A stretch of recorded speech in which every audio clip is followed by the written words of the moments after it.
I bought lottery tickets for my in-laws, but accidentally picked the wrong 2 numbers. They called me a jinx and said I'd cursed the whole family's fortune. My husband, furious, shoved me down the stairs and broke my leg. But the next day at the drawing, the ticket with my wrong numbers hit the jackpot. Tens of millions. My in-laws and husband rushed off to claim the prize, thrilled, without a single ounce of remorse toward me. They dumped my disabled body in the basement and left me to fend for myself. Every day they'd toss me a bowl of leftover scraps like I was a stray dog. I'd planned to divorce them once I healed. But then the apocalypse hit out of nowhere.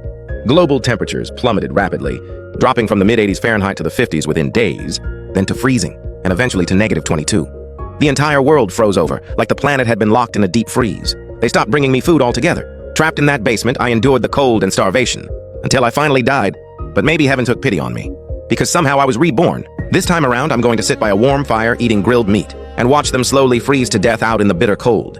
This time, I had the clerk punch in those same wrong numbers again, then quietly bought a second ticket with the correct ones. The winning ticket, the correct one, I gave to my in-laws. The one with the wrong numbers, the one that would hit the jackpot, was mine. Walking out of the lottery shop, I made a beeline straight for the market. This, and this. Wrap all of it up for me. What are you buying all this for? To feed the dogs, meaning that lovely family of mine, of course. Less than 7 days until the global freeze hits. When it does, the cold will be unbearable. Prices will skyrocket, and a single head of cabbage could run $2,000. Money alone won't even guarantee you can get it. My plan is to cut off their food supply in advance and see how cocky they are once the freeze comes and they have nothing. Back home, my father-in-law was in his study analyzing numbers for the next lottery draw. My husband was sprawled on the couch scrolling on his phone, flirting with some other woman. My mother-in-law was busy fussing over her gold and silver jewelry, convinced that cash would lose its value, and that jewelry was the safest bet. But she had no idea that when the apocalypse came, the only thing that would truly matter was food. Father-in-law, here are the lottery tickets you wanted. You're useless, girl. Running errands is about all you're good for. Idiot. Why'd you buy all this wilted garbage? It'll go bad in 2 days. I quietly explained. The market was running a sale today. Everything was marked way down, and half of it was free. Why are you just standing there? Pick that up and go make dinner. Part of me wanted to slip something into their food right then and there, and watch them drop dead. But I had to hold myself back. A quick death would be letting them off too easy. People this rotten deserve to suffer slowly. That's the only way it'll really sink in. The next day, sure enough, my hidden ticket hit the jackpot, 25 million. 20 million after taxes, clean. My father-in-law's ticket, meanwhile, won nothing. He flew into a rage, slamming things around the house, picking fights and griping about everything. What rotten luck. Absolutely rotten luck. I made an excuse about needing to buy groceries, and slipped away to the lottery redemption center downtown. To avoid drawing any attention, I'd already disguised myself beforehand. After the staff went through multiple rounds of verification, the full $20 million was finally deposited into my account. The moment the money cleared, I didn't hesitate for a second. I donated $2 million on the spot, not out of generosity.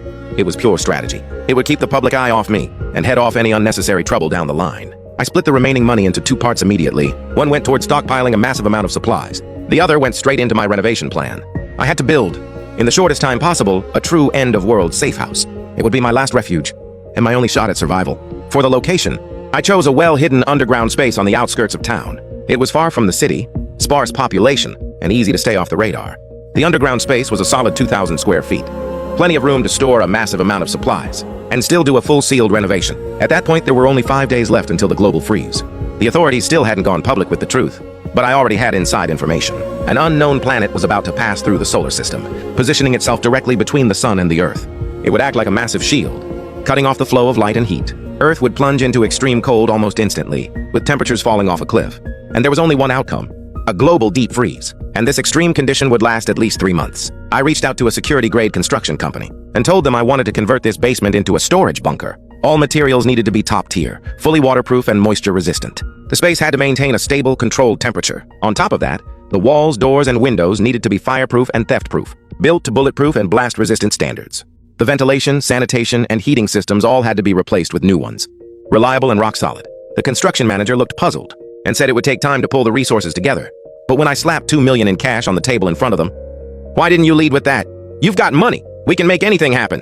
This is nothing. You want a top-of-the-line industrial greenhouse? Shoot, we could build you a space-grade room if you wanted. I'll have everything lined up for you overnight.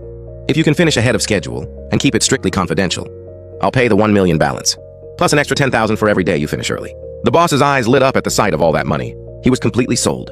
"All right, everyone, stop what you're doing and listen up. Everybody's coming with me to the job site. Now, don't bother cleaning up. Let's move." "Yes, sir." Let's go, let's go. Money really is the most powerful force in the world. Driven by that kind of motivation, a renovation that would normally take 3 days was wrapped up in just 2. Standing there looking at that fortress of a room, I felt a deep sense of satisfaction. Inside were multiple AC units, refrigerators, wood-burning stoves, and a ventilation system, plus over a dozen silent generators. I couldn't have been more pleased. I paid the balance and bonuses without a second thought. Once the construction crew was squared away, I headed to the wholesale market. I told them I was opening a food market in my neighborhood and needed to stock up on a large quantity of goods, mainly non-perishable food items. The list had categories and quantities all spelled out. Go with the highest grade on everything. Not a problem. Leave it to me. Xiao Liu, get on inventory now. Lao Jiang, call the suppliers and get product moving. Within 2 days, they had everything ready to go and delivered it all to the bunker late at night.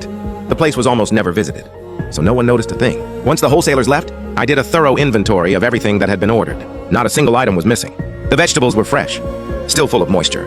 The meat selection was complete, all top quality. The refrigerators were running smoothly. When I did the count, there were hundreds of pounds of grains and cooking oil, hundreds of pounds of vegetables, and hundreds of pounds of meat.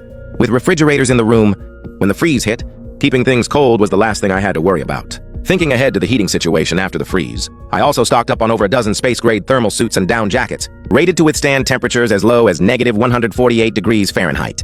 In a world of ice and snow, getting water wouldn't be an issue, but I still filled half the room with bottled purified water and stocked up on water purifiers. On top of all that, I picked up a variety of frozen meals and self-heating rice and hot pot packs. The colder it gets, the more you need hot food. The supplies I'd put together could last well beyond 3 months. A year or more easy. While I quietly built up my safe house, I kept up the act with my in-laws. On the 3rd day, the temperature suddenly dropped from the mid-80s to the low 50s. Summer had turned to fall overnight. People didn't think much of it at first, but by the 4th day, the sky went dark during the day, and it started to snow. Temperatures were dropping close to freezing. The Weather Bureau was stumped. They couldn't explain it. Meanwhile, prices were shooting through the roof. Every time I went out for groceries, I'd come back empty-handed on purpose, or grab something token like pickled vegetables and steamed buns. Whenever my in-laws questioned me about bringing home junk like that, I'd play it up and put on my best pitiful face. With the sudden drop in temperature, prices have gone through the roof. A head of cabbage is already running $100. $100 could buy us several lottery tickets. Spending it on cabbage just doesn't make sense. Yeah, exactly. You eat a head of cabbage and it's just gone. But what if a lottery ticket turns everything around and hits the big one? My father-in-law sent me another $100, telling me to pick up a few more tickets tomorrow. I happily took it. Maybe this time we'll finally hit it big, riding on that. My mother-in-law and husband weren't happy about it, but there wasn't much they could do. They dug into the food I'd stockpiled before, eating pickled vegetables and watery congee. After all, my father-in-law controlled every penny in that house. Sure enough, 2 days later, the fridge that had been packed full was already half empty. Then that night, the temperature nosedived, plunging instantly to negative 58 Fahrenheit. A torrential downpour hit, and the rain turned to ice on contact. The entire city was encased in ice. Panic spread through the streets. People scrambled to grab anything they could. Food, supplies, clothing, basic necessities. Prices had jumped 500%. That used to cost 50 cents. Take it or leave it. Prices are only going up from here. But if they didn't buy, they'd starve. In the bitter cold, the community had turned on the heat early, but the heating bills were astronomical. Their savings weren't anywhere close to covering it. What used to cost a few thousand now ran tens of thousands. Skip the heat and you're waiting to freeze to death, left with no choice. My mother-in-law sold off every piece of jewelry she owned to pay the heating bill. It absolutely killed her. But the big ticket expenses after the freeze were just getting started. My mother-in-law and husband desperately urged my father-in-law to stock up on food. He finally gave in. Since I was out buying lottery tickets for my father-in-law, grocery shopping fell to my mother-in-law. But my father-in-law didn't trust her to spend wisely, so he decided to go along to keep an eye on things. When they got outside, though, what they saw stopped them cold. Plain carrots, the kind nobody used to want, were going for $11 each, and they were flying off the shelves. My father-in-law had only brought $500 in cash, thinking that would be plenty.